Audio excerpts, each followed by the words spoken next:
The ledger sat open on the polished mahogany desk, its pages breathing a silent confession, written in meticulously neat columns of black and red ink. Marcus Thorne, general manager of Ethelgard, traced a single scarlet line with a manicured finger. The figure was an insignificant variance, a rounding error in the grand scheme of his operation, but it was the third time in as many weeks such an anomaly had appeared. It felt less like a mistake and more like a whisper in a silent room. He leaned back in his leather chair, the scent of imported wood polish and his own expensive cologne doing little to soothe the cold knot tightening in his stomach. One loose thread, he thought, a familiar frisson of paranoia snaking up his spine. One persistent, insignificant question from the wrong person, and the entire, magnificent tapestry of his carefully woven empire could unravel. Outside his soundproofed office, the grand dining room of Ethelgard was a world away from that private anxiety. It was a perfectly calibrated symphony of success, a stage where the city's elite performed the nightly ritual of being seen. The low, melodic hum of hushed conversations blended with the delicate clinking of silver on porcelain. Above, crystal chandeliers, like frozen waterfalls from a forgotten fairy tale, poured a soft, forgiving light onto tables draped in heavy white linen. To the patrons, Ethelgard wasn't merely a restaurant. It was a validation, a bastion of old-world luxury and impenetrable exclusivity. For Maya Rodriguez, it was a gilded cage, and for the past 3 years, her life had been defined by its bars. Her existence was a repeating cycle of sore feet that ached with a bone-deep weariness, a strained smile that felt like a mask hardening on her face, and the ever-present, cloying scent of truffle oil, seared duck fat, and entitlement. The journey to this cage began each day in a 5th-floor walk-up in Queens, a world of sirens, sizzling street food, and shouting neighbors. Her morning commute was a descent into the belly of the city, a crowded, screeching subway car where she was just another anonymous face pressed against strangers, all of them hurtling towards lives of quiet desperation.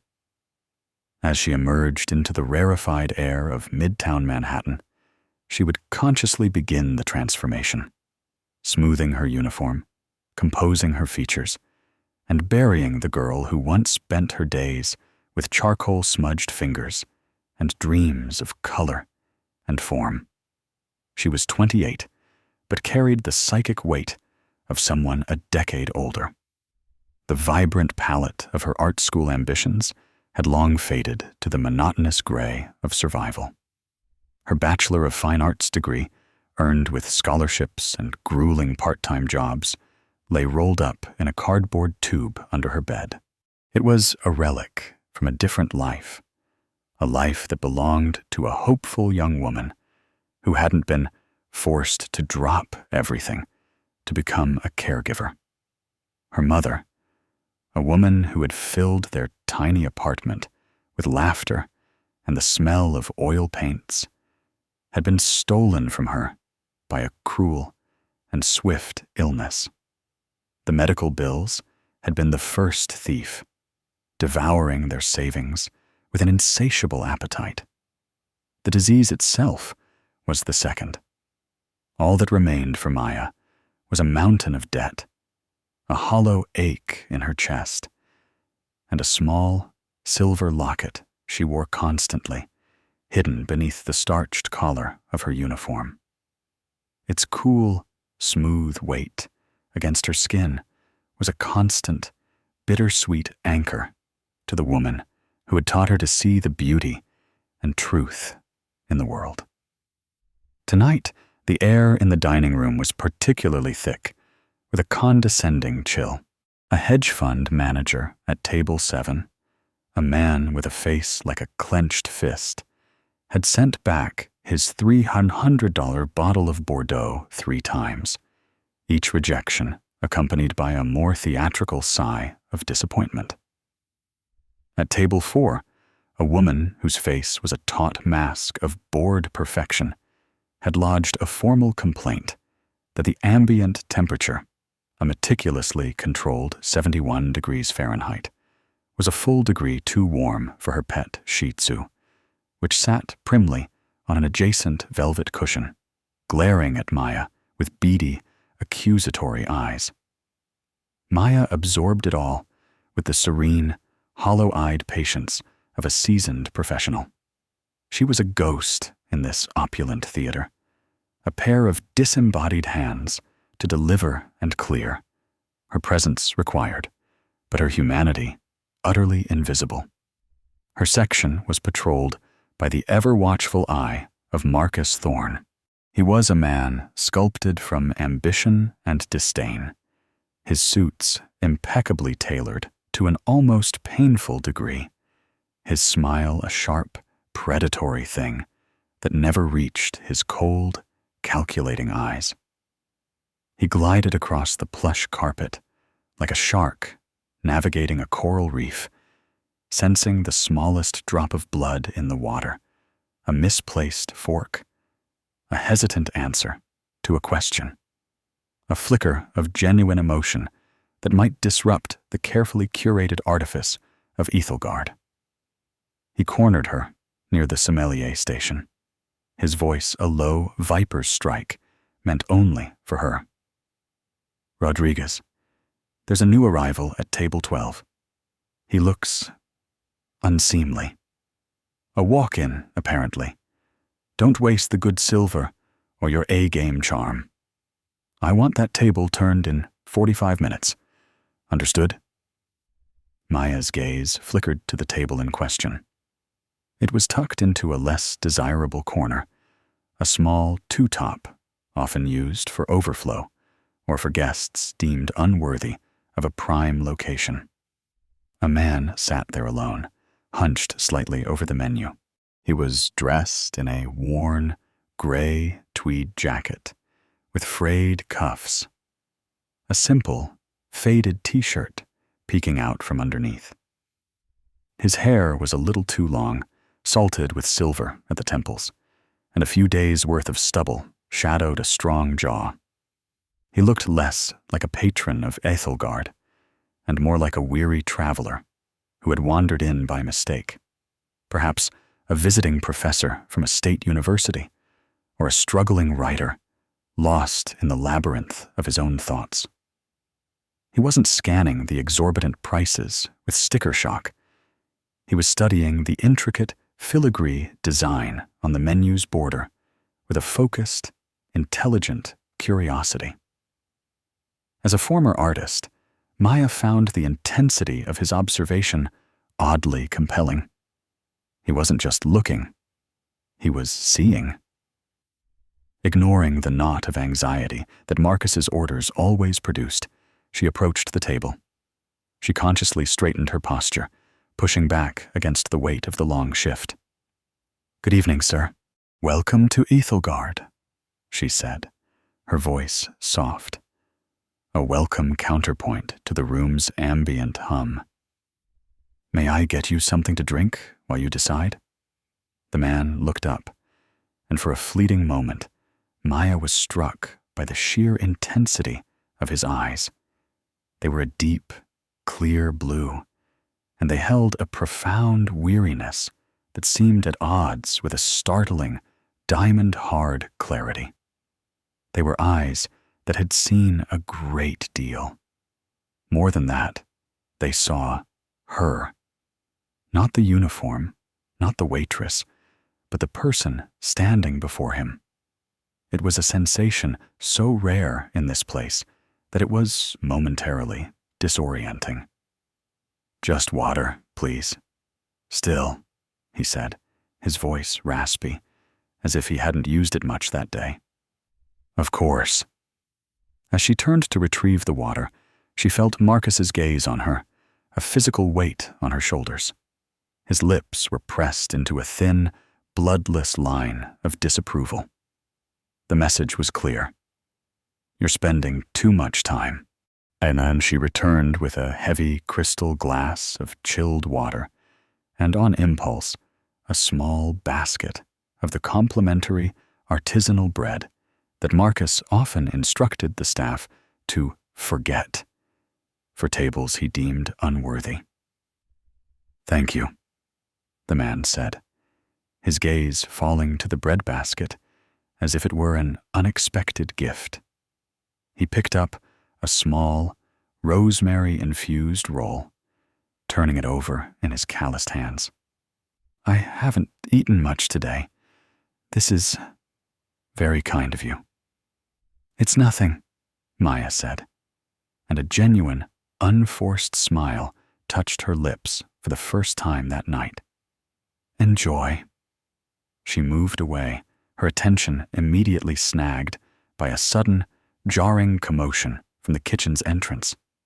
A sickening crash of porcelain echoed through the dining room, a percussive, violent note in the carefully composed symphony. Heads turned, conversations faltered.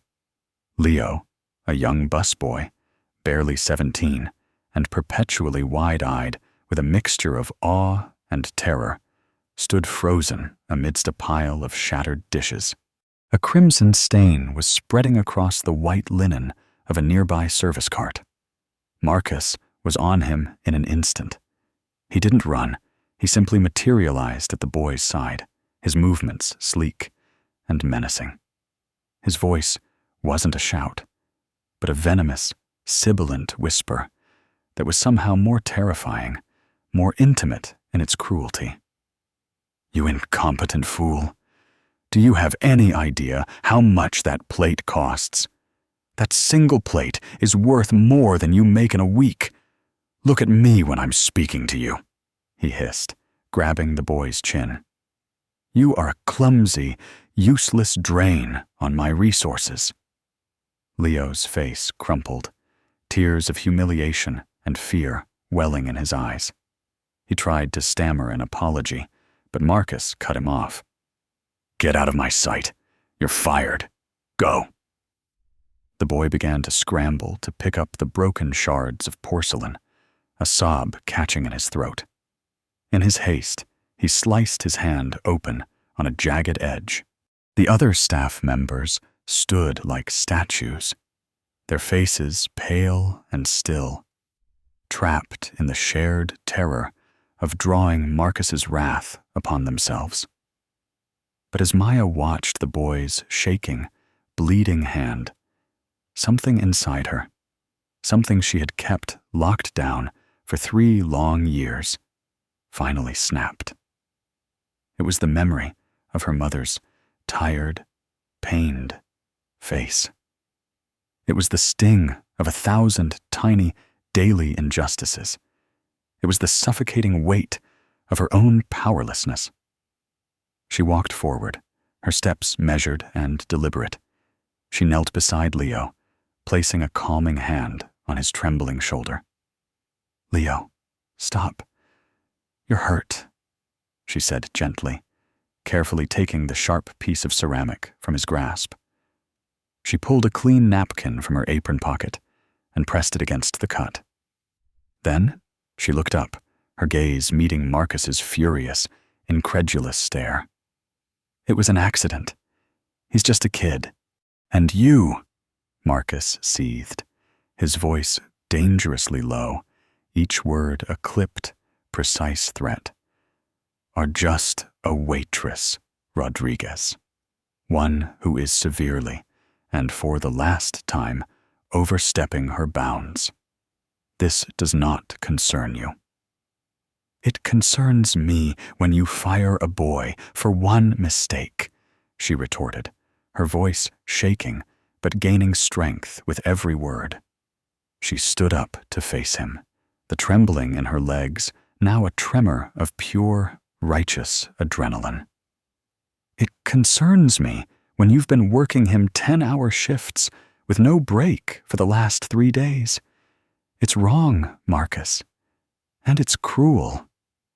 A collective, silent gasp rippled through the staff. No one had ever spoken to Marcus Thorne like that.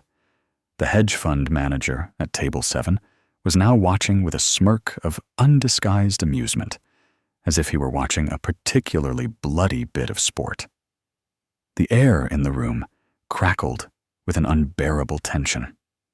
Marcus's face contorted, shifting from pale rage to a deep, mottled red. He looked as if he might strike her. "You're finished," he spat, the words slicing through the silence. "Done. Clean out your locker. I'll have your final paycheck mailed to you, minus the cost of the damages and the disruption you've caused, of course." "You can't do that," Maya said, standing her ground, the fear now completely burned away by a cold, clear certainty. "Deducting that from my pay is illegal." "Oh, I can," Marcus sneered, a triumphant, ugly glint in his eye as he leaned in closer. "In this world, Miss Rodriguez, the world I control, I can do whatever I want." It was at that precise moment that the man from Table 12 stood up. He hadn't touched his water or his bread. He had watched the entire sordid exchange with that same quiet, unnerving intensity. He walked towards them, his movements slow and deliberate, his worn tweed jacket a flag of dissent in a sea of Armani and Brioni. The room quieted further, sensing a new player had entered the stage. "Is there a problem here?" the man asked, his raspy voice cutting through the tension with an authority that seemed to come from nowhere. Marcus turned, his face a mask of utter scorn, sizing up the man's worn clothes with a contemptuous glance. "This is a private staff matter. It has nothing to do with you. I must ask you to return to your seat. Or, if, as I suspect, you cannot afford to be here, perhaps it is best that you leave now." The insult was blatant, a public humiliation designed to put the stranger in his place. But the man didn't flinch. He didn't even blink. His clear blue eyes locked onto Marcus's. And for the first time that night, Maya saw Marcus, the untouchable tyrant of Ethelgard, look uncertain. A flicker of doubt, like a crack in a marble facade, appeared in his composure. "I believe it has everything to do with me," the man said calmly, his voice resonating with a newfound power. "You see, the boy you just fired works for my company. The waitress you just so bravely fired, she also works for my company." He paused, letting the words hang in the suddenly deathly silent room. "And you, Mr. Thorne, you also work for my company. And I must say, from what I have personally witnessed tonight, I am profoundly disappointed in your management style." Marcus's jaw went slack. The cogs in his brain were visibly turning, trying to process this impossible new reality. Confusion warred with a dawning, horrified recognition on his face. He looked as if he were seeing a ghost, a specter of ruin conjured from his worst nightmares. The man reached into his tweed jacket's inner pocket and pulled out not a worn leather wallet, but a sleek, minimalist card holder made of dark titanium. He extracted a single heavy stock card and handed it to Marcus. The name on it was printed in a simple, elegant, and utterly damning font. Julian Croft, founder and CEO, Croft Holdings International. The silence in the room was now absolute, a heavy, suffocating blanket of shock. Croft Holdings International was the parent company, the multi-billion-dollar global conglomerate that owned Ethelgard and 100 other ventures in hospitality, tech, and logistics. Julian Croft was a legend in the business world, a recluse, a self-made Dassault tech billionaire who had built his empire from a garage and was notoriously, obsessively private. His face was so rarely photographed that he could walk into one of his own flagship establishments and go completely unrecognized. Marcus stared at the card, his hand trembling so violently that the card rattled against his gold cufflinks. The blood drained from his face, leaving it a sickly, waxy yellow. His eyes darted from the card to the man in the shabby jacket, his entire world tilting on its axis and shattering on the floor, along with the broken porcelain. Mr. Croft, he stammered, his voice a strangled, pathetic whisper. I had no idea. I am so sorry. There has been a truly terrible misunderstanding. Julian Croft's expression remained unchanged, his utter calm more terrifying than any outburst of rage. There has been no misunderstanding, Mr. Thorne. I have been sitting at that table for 45 minutes, observing. I understand things perfectly. You foster a culture of fear and intimidation.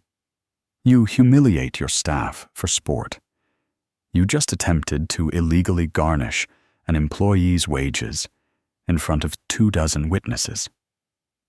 He then turned his intense gaze to Maya, and the glacial coldness in his eyes softened, warmed by an almost imperceptible mud of respect. And you, he said, his voice now quiet but resonant. You showed integrity. You stood up for a child against a bully, knowing full well it would cost you your job.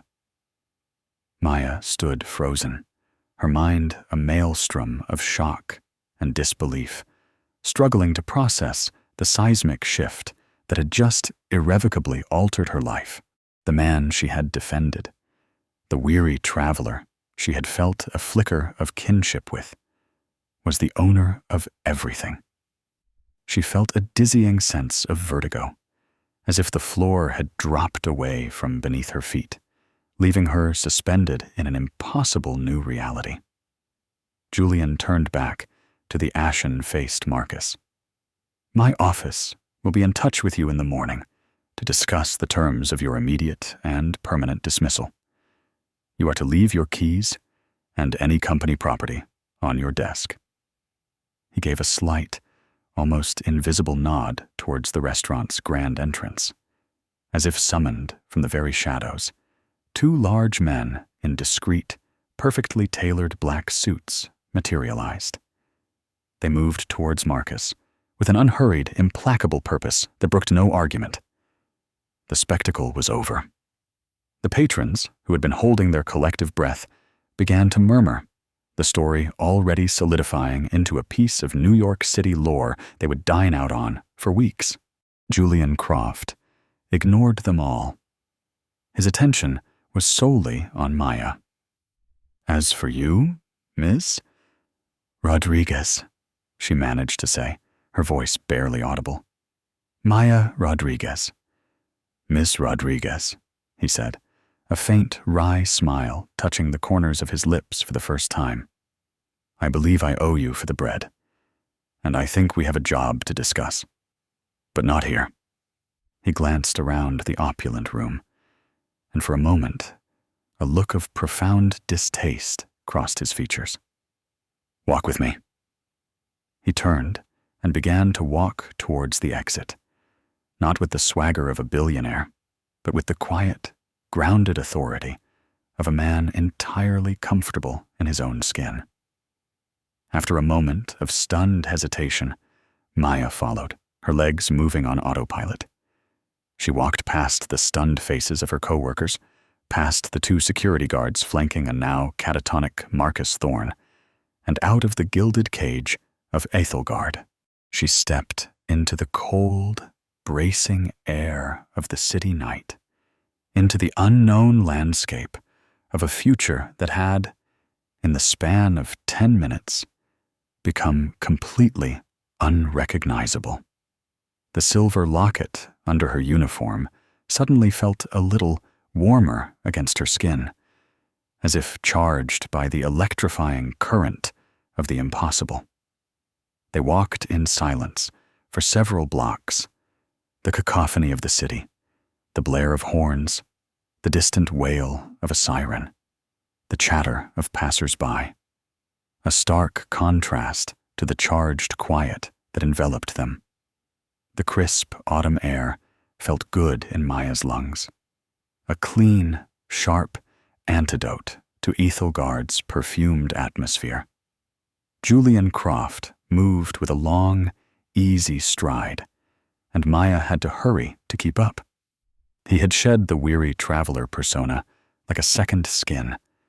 Now, there was a palpable energy about him, a coiled stillness that spoke of immense power held in reserve.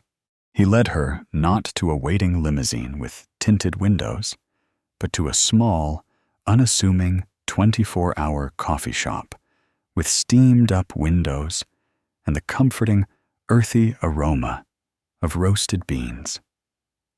It was the kind of place Maya might have gone to sketch in her old life, a haven of comforting normalcy that, in this moment, felt utterly surreal.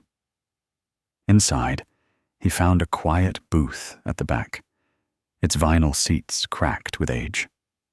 He ordered 2 black coffees from a bleary-eyed barista who didn't give him a second glance. The anonymity seemed to be a balm for him. "I apologize for the theatrics," he said, once they were seated, his blue eyes studying her over the rim of a thick ceramic mug. "It was not my intention to make a scene. My goal is to observe, to be invisible. But Mr. Thorne forced my hand." "You were testing him?" Maya asked, her voice still shaky as she wrapped her cold hands around her own mug. "I was testing the system," he corrected gently. "I started Croft Holdings 30 years ago, in a garage, with one simple principle. Treat people with dignity. Whether they're the janitor or the CEO, they are the foundation of everything. Lately, I've been hearing whispers, seeing numbers in quarterly reports that don't add up. Profit margins at some of our service sector businesses are suspiciously high, while employee turnover is astronomical. It's a statistical symptom of rot. So I decided to see for myself, from the ground up. Ethelgard was my 3rd stop this week." "What happened at the other 2? She asked, her curiosity overriding her shock. A shadow passed over his face, a flicker of a deep disappointment. "At a hotel in Chicago, I was ignored at the front desk for 20 minutes, and then condescendingly told the cheaper rooms were all booked, despite the hotel being half empty. At a bistro in Boston, I watched the manager actively skimming from the cash register, shortchanging both the customers and his own waitstaff. I've been disheartened. I was beginning to fear that the culture I fought so hard to build had become a hollow marketing slogan." He paused, his gaze meeting hers, and she felt that same sense of being truly seen. "And then I saw you. Your manager told you I was worthless, and you treated me like a human being. You defended a terrified kid from a bully, knowing it would cost you everything you had. You spoke truth to power, even when that power was a petty tyrant in a $1,000 suit. Maya, you have no idea how rare that is. In my world, it's practically a superpower." Maya felt a flush of heat rise to her cheeks. She looked down at her coffee, unsure how to respond to such praise. He was bullying Leo. I couldn't just stand there and watch. No, you couldn't, Julian agreed, leaning forward slightly. The casual air dropped away, replaced by a sharp, penetrating focus. And that's what interests me. Maya, what else did you see at Ethelgard? What else was wrong? Tell me about the little things, the whispers, the details that didn't add up. The question caught her off guard. She had been so focused on her own survival, on navigating the day-to-day injustices, that she hadn't consciously assembled the pieces into a larger puzzle.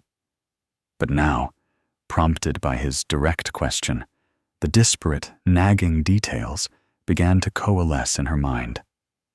The tips, she said slowly, thinking aloud. We have a digital point-of-sale system that should be seamless.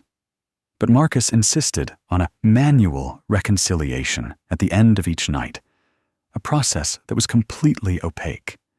The numbers he gave us never seemed right. We were always told it was due to complex credit card processing fees or mandatory tip-outs to staff who weren't even on shift. No one ever dared to question it.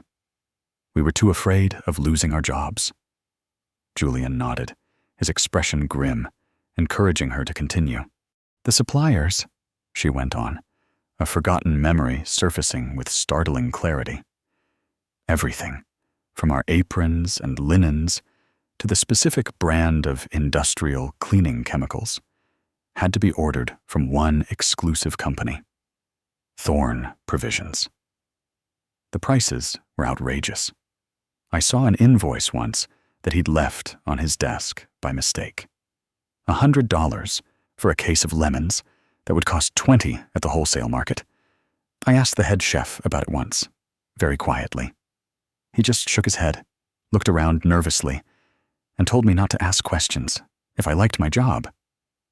Thorn Provisions, Julian repeated, the name tasting like ash in his mouth.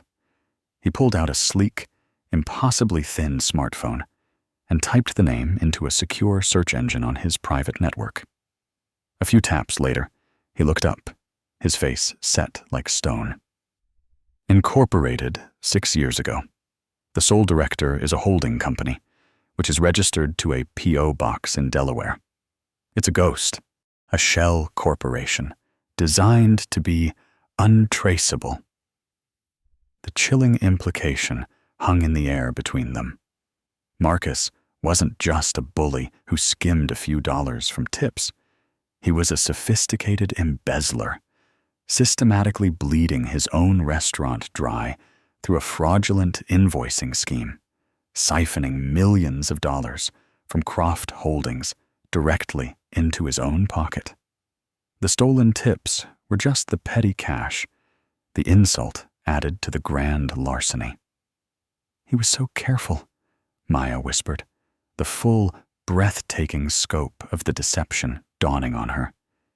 He created an atmosphere of such fear and control that no one would ever dare look too closely at the numbers. Corruption thrives in silence, Julian said, his voice hard as steel. It relies on good people being too scared or too beaten down to speak up. He put his phone away and looked at her, a clear and decisive plan forming in his eyes. This is bigger than just Ethelgard. Thorn is a symptom of a disease that I suspect has metastasized throughout my company. I need to cut it out, root and stem. To do that, I need to know how deep the rot goes.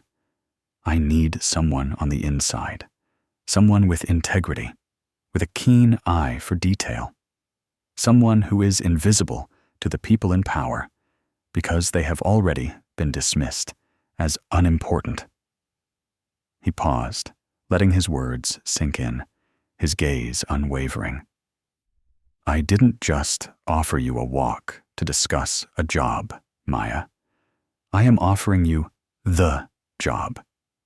I want you to work for me, not as a waitress, not as a manager in some other restaurant, I want you to be my eyes and my ears. I'll give you an official title, Junior Analyst in the Strategic Oversight Division, and a salary that will take care of your mother's medical debts and anything else you could possibly need. Your official duty will be to review operational efficiencies in our hospitality sector. Your real duty? He leaned in, his voice dropping to a conspiratorial whisper, will be to help me find every other Marcus Thorne in my organization. You will operate with my full authority, and you will report directly and only to me. Maya's heart hammered against her ribs, a frantic, panicked bird. It was an insane, impossible, terrifying offer. A few hours ago, her most pressing concern was making next month's rent. Now, a billionaire was asking her to become a corporate ghost, a hunter of corruption. Fear, sharp and cold, warred with a thrilling, terrifying sense of possibility. This was a chance not just to save herself, but to actively fight back against the very system of greed and cruelty that had ground her down for years. It was a chance to make her small act of defiance mean something on a scale she could barely comprehend. "Why me?" she asked, the question genuine, not born of false modesty. "You have teams of auditors, forensic accountants, lawyers, security experts." "I do," he confirmed without hesitation. "And they are all looking at spreadsheets and data reports from 60 floors up. They see numbers, not people. They don't see the fear in a busboy's eyes or notice the strange texture of an invoice for overpriced lemons. You do. You have an artist's eye for the small, telling details that others miss, and you have the moral clarity of someone who has been on the receiving end of injustice. I can't teach that. I can teach you how to read a balance sheet. I can't teach you courage." He pushed a business card across the table. It was the same heavy, elegant stock as the one he'd given Marcus, but on the back, he had handwritten a private cell phone number. "The offer is real, Maya. I need an answer by morning. Take the night to think about it. If you accept, call that number at 9 a.m. A car will be sent for you." He stood up, placing a crisp $20 bill on the table. "For the coffee." And with that, he was gone, melting into the New York night as quietly and unexpectedly as he had appeared. Maya sat alone in the cracked vinyl booth, the warmth of the coffee mug, a small anchor in the swirling sea of her thoughts. She looked down at the card in her hand, her entire future distilled into 10 digits. She thought of her tiny apartment, the stack of red-stamped bills on her kitchen counter, the rolled-up art degree that felt more like a judgment than a credential. Then she thought of Leo, the busboy, and the countless others like him in kitchens and hotel hallways across the country, their heads bowed in fear. She thought of the cold, reptilian satisfaction in Marcus Thorne's eyes as he wielded his petty power. She didn't need the night to think about it. Her decision had been forged in the fire of that public humiliation, in the moment she chose to speak. She pulled out her own cheap, cracked smartphone, her fingers trembling slightly as she keyed in the number. She would not be invisible anymore. She would be the ghost in the machine, and she would become a hunter. The next morning, a black town car, so polished it seemed to absorb the muted morning light, was waiting outside her modest apartment building in Queens. The driver, a stoic man in a dark suit who looked like he could wrestle a bear, held the door for her, without a word, his expression unreadable. as she slid onto the cool, supple leather of the back seat, Maya felt a profound sense of dislocation, as if she had woken up inside someone else's life. The car moved with a silent, electric grace through the city traffic, crossing the Queensboro Bridge into the steel and glass canyon of Manhattan, a journey she had made 1,000 times on a crowded, screeching subway train, but this time felt like crossing into another dimension. The destination was the Croft Holdings International Tower, a sleek, intimidating spire of black glass that seemed to pierce the clouds. The lobby was a cathedral of corporate power, all gleaming marble floors, soaring ceilings, and the hushed, reverent efficiency of a place where billions of dollars were moved with a single keystroke. Her name was already on a list at the security desk. A woman with a crisp British accent and a discreet earpiece escorted her to a private, high-speed elevator. "Mr. Croft is waiting for you on the penthouse level," the woman said, her smile polite but utterly impersonal. The elevator ascended with a silent, stomach-lurching speed that made her ears pop. When the doors opened, it was not to an office, but to a sprawling, minimalist apartment that occupied the entire top floor. The space was defined by clean lines, modern art, and floor-to-ceiling windows that offered a dizzying, godlike view of the entire city laid out below. Julian Croft stood by the window, not in a suit, but in a simple black sweater and dark jeans, a mug of coffee in his hand. He looked more like the man from the restaurant than the billionaire CEO. "Welcome, Maya," he said, turning to her with a small, approving smile. "I'm glad you called." "I couldn't not," she replied, her voice more steady than she expected, the fear of the unknown being replaced by a thrumming sense of purpose. "Good." He gestured to a large, glass table where a state-of-the-art laptop and a stack of files sat. "This will be your primary workstation. For now. It's secure, off the main company network, and no one will know why you're here. To the rest of the company, you are a special consultant I've brought in for a sensitive project. Your official ID and paperwork are being processed." He paused. "A corporate apartment, much closer to the office, has been arranged for you. It's available this afternoon. And as of an hour ago, all of your outstanding debts, including your mother's medical bills, have been settled." Maya stared at him, speechless. The suffocating weight that had been crushing her for years, the weight that dictated every choice she made, had vanished. Just like that. It felt like taking a full, deep breath after being held underwater for too long. A wave of emotion, sharp and overwhelming, washed over her.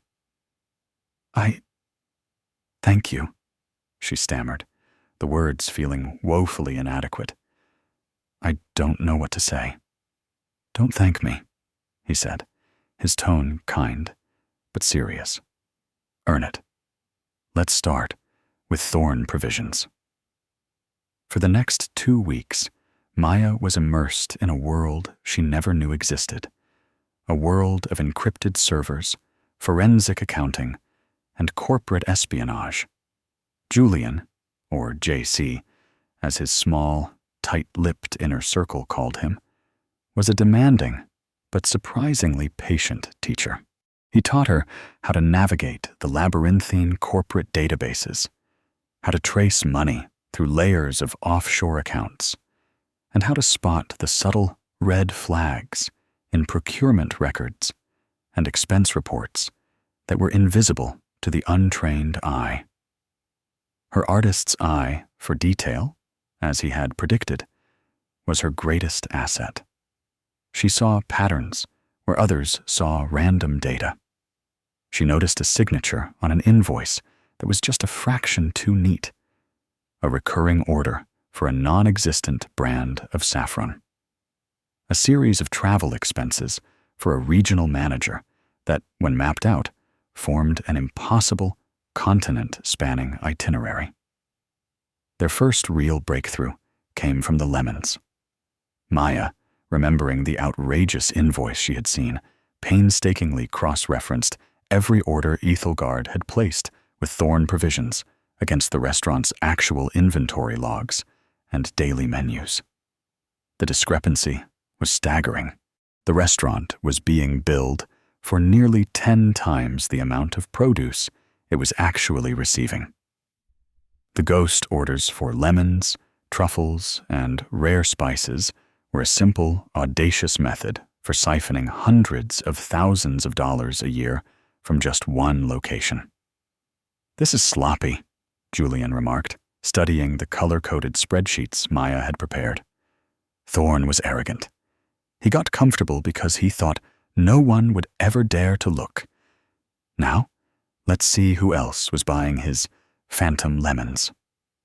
With Julian's unrestricted, top-level access, they pulled the records for every business under the Croft Hospitality umbrella. The name Thorn Provisions appeared again and again, a digital plague infecting dozens of restaurants and hotels across the country. But in other cities, the fraud was more sophisticated, better hidden. It became clear that Marcus Thorn was not the mastermind. He was a regional manager, a well-compensated franchisee in a much larger, more organized network of corruption. "He has partners," Maya concluded, pointing to a complex web diagram she had sketched out on a whiteboard. "It's a syndicate. Each region has a primary shell corporation for procurement, all with different names, but they all funnel payments through the same encrypted digital wallet service based in the Cayman Islands."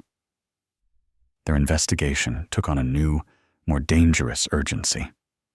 This wasn't just about firing a few corrupt managers. It was about dismantling a criminal conspiracy operating within the very heart of Julian's empire. They worked late into the night, fueled by black coffee and a shared, obsessive sense of purpose. A strange, symbiotic partnership formed between them. He, the architect of this vast corporate world, and she, the former ghost in his machine, now working in tandem to purge its deepest rot. Julian decided Maya needed to go into the field. "You can only learn so much from the data," he argued. "We need human intelligence."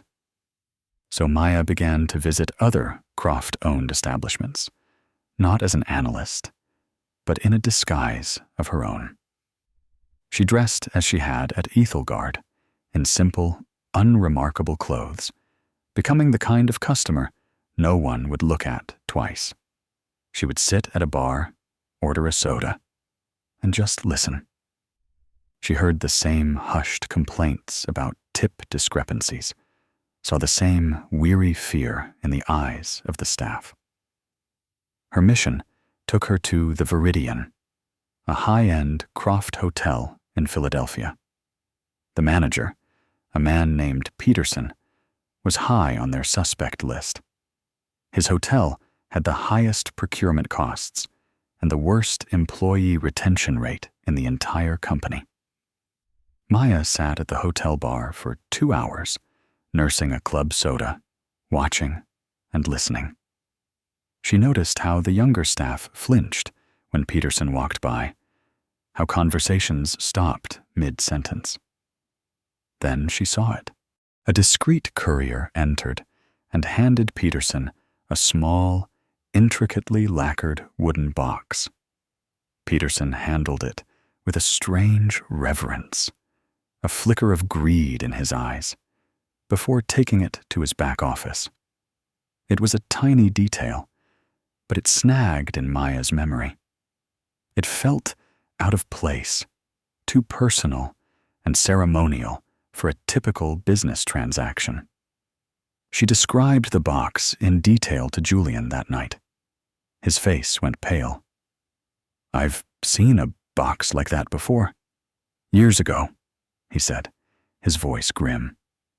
"It was a gift from a man I used to be in business with, a man I cut ties with because I discovered he was using my shipping infrastructure for illicit activities. His name is Alistair Finch." The name landed in the room like a physical weight. Finch was a powerful, shadowy logistics magnate with rumored ties to organized crime. He was brilliant, ruthless, and for years had been utterly untouchable by the law. "Finch approached me about a decade ago," Julian explained, pacing in front of the window, the city lights a glittering tapestry behind him. "He wanted to partner with me in the hospitality sector. He wanted to control the entire supply chain, from farm to table. I refused. I didn't trust him. I thought that was the end of it." He stopped and looked at Maya, his eyes blazing with a cold fury. It seems he just found a different way in. He's been placing his own people as managers, like Thorne and Peterson, using them to force our businesses to buy from his network of shell companies at grotesquely inflated prices. He's been robbing me blind for years, and he's been using my own employees as his instruments. The final piece of the puzzle clicked into place. Thorne, Peterson, and the others weren't just embezzlers. They were pawns, soldiers in Alistair Finch's silent, hostile takeover of Croft Holdings' supply chain. The lacquered boxes were likely their untraceable payments, a bonus for their loyalty to the wrong master. The showdown was now inevitable, but it had to be executed with surgical precision. Finch was too powerful to be taken down by a corporate audit.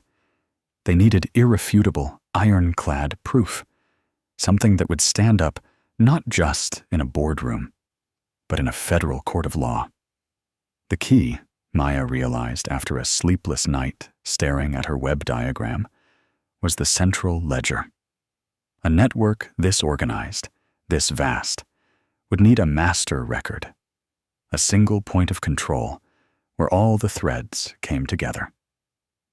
She spent the next 3 days in a caffeine-fueled deep dive, combing through terabytes of encrypted data from the company's oldest servers, looking for a digital ghost. She finally found it, hidden behind layers of obsolete firewalls and disguised as an archived accounting software from the early 2000s. And there was one name that had the highest level of administrative access, one digital key that could unlock the entire conspiracy: Marcus Thorne. He wasn't just a franchisee, Maya said, her heart pounding with the thrill of the discovery. He was the linchpin, the regional administrator for the entire East Coast operation. He must have the master key, the physical hard drive with the access codes.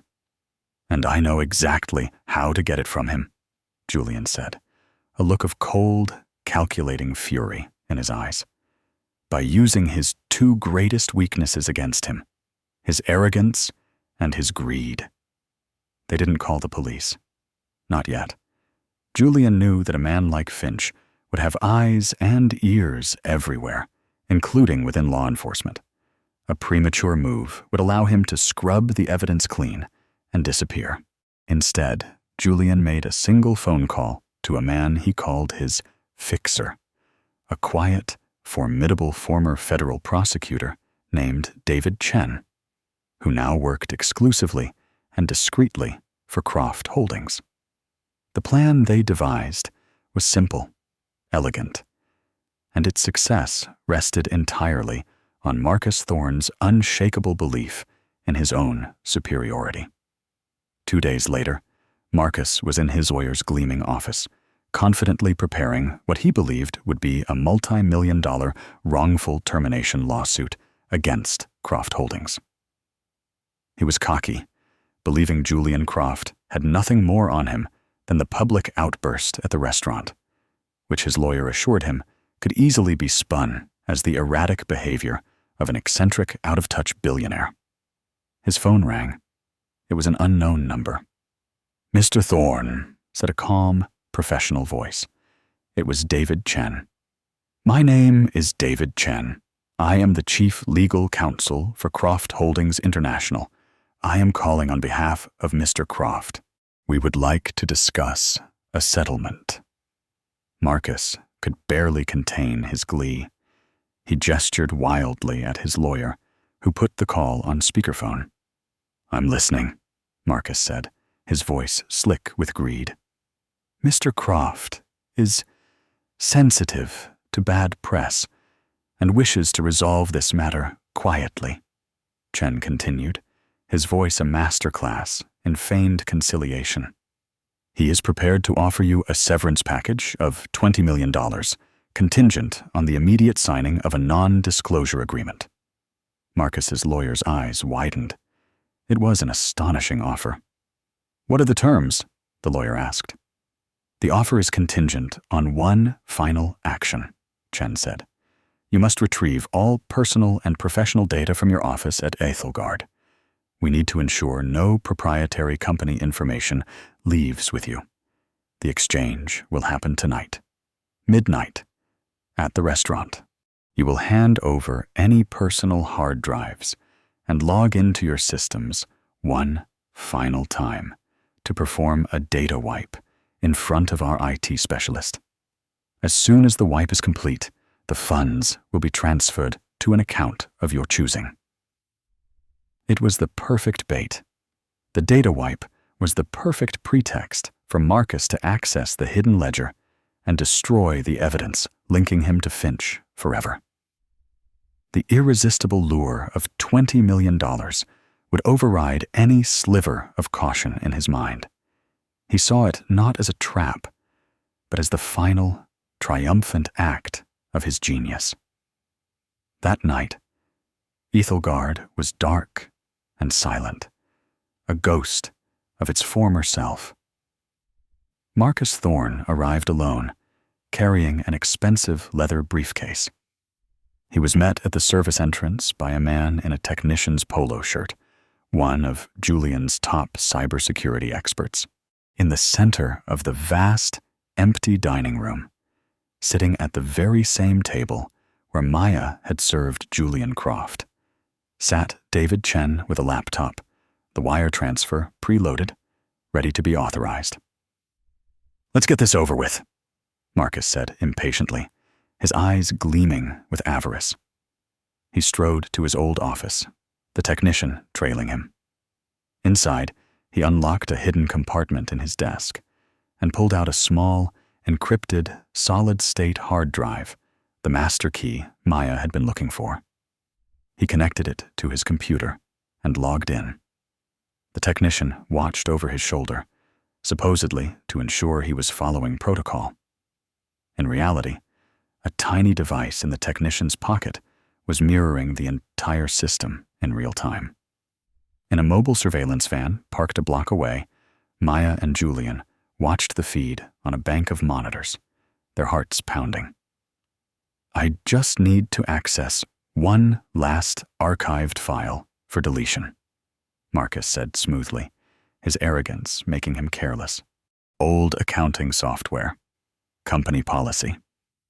He entered a complex 32-character password. On the screen, the obsolete accounting interface appeared. He navigated to a single file named Master Ledger 2024. His finger hovered over the delete key, savoring the moment. "Don't," said a voice from the office doorway. Marcus froze, a jolt of pure ice shooting through his veins. He turned slowly. Standing there, silhouetted by the dim light of the dining room, was Julian Croft. And next to him, her face calm and resolute, stood Maya Rodriguez.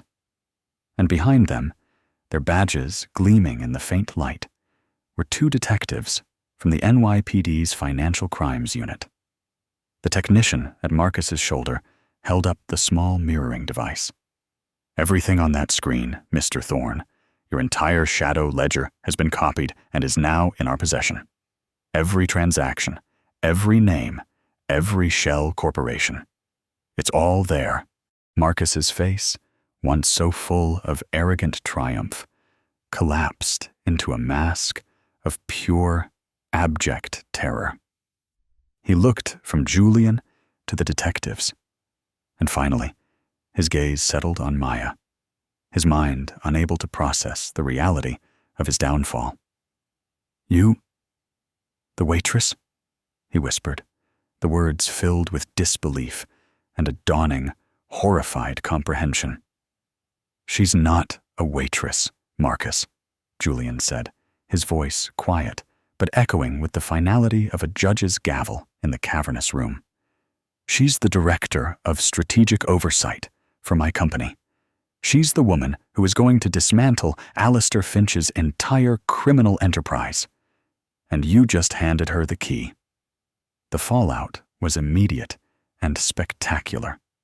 The master ledger was the thread that unraveled everything. With the hard, undeniable evidence provided by Julian's team, federal authorities launched a massive, multi-agency investigation.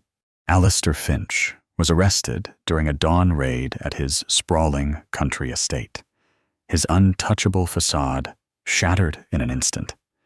Dozens of managers, suppliers, and accountants across the Croft Holdings empire were indicted. The rot was being systematically and ruthlessly cut out, a painful but necessary surgery to save the soul of the company. A few weeks later, Maya stood with Julian in the newly reopened Ethelgard. The restaurant was under new, ethical management, the staff retrained and empowered, and a new, transparent system for tips and procurement was in place. The oppressive atmosphere of fear was gone, replaced by a tentative but growing sense of hope and relief. Leo, the young busboy, had been rehired with full back pay and a personal apology from the new regional director. He greeted Maya with a wide, grateful smile. "You did this, Maya," Julian said, looking around the revitalized room. "You saved this place. More than that, you saved my company from itself." "I just pulled on a thread," she said, the memory of Marcus Thorne's paranoid thought from what felt like a lifetime ago returning to her. "That's all it ever takes," he replied. He handed her a thin, elegant manila envelope. Inside, she found not a check, but 2 documents. The first was the deed, transferring ownership of a small, beautiful art gallery in Soho to her name, fully funded and staffed for its first 5 years of operation. The second was an official letter on Columbia University letterhead, offering her a place with a full and unconditional scholarship funded by the Croft Foundation to complete her Master of Fine Arts degree. A person shouldn't have to choose between their passion and their principles, Julian said softly. I want you to run the gallery. Fill it with artists who have something to say, who see the world in ways others don't. But I also still need you. The Strategic Oversight Division is now a permanent and vital fixture at Croft Holdings. I want you to head it, not as a consultant, but as its permanent director. You can do both. Your eye for art and your eye for truth come from the same place. I have no doubt you can excel at both. Tears welled in Maya's eyes as she looked down at the papers in her hands, her fingers tracing the embossed university seal. It was more than she had ever allowed herself to dream of. A life of purpose, of security, of art. A life where her integrity was not a liability, but her greatest and most valued asset. She reached up and touched the silver locket at her throat, a silent thank you to the memory of the woman who had taught her to be kind, to be brave, and to always, always stand up for what was right. She looked at Julian Croft, the billionaire who had seen her when she felt invisible, and she saw not a boss, but a partner, an ally, a friend. "Yes," she said, her voice clear and strong, the single word ringing with the promise of a future she had not been given, but had unequivocally earned. "Yes, I will." In a city of millions, where kindness could so often be mistaken for weakness and integrity was a currency too easily spent, one small act of defiance in a gilded restaurant had not only changed one woman's life forever. It had restored faith that even in the darkest, most powerful corners of wealth and influence, a single, steady light of courage could expose the shadows and ultimately set things right. Maya Rodriguez, the artist, the waitress, the hunter, was ready to begin her work.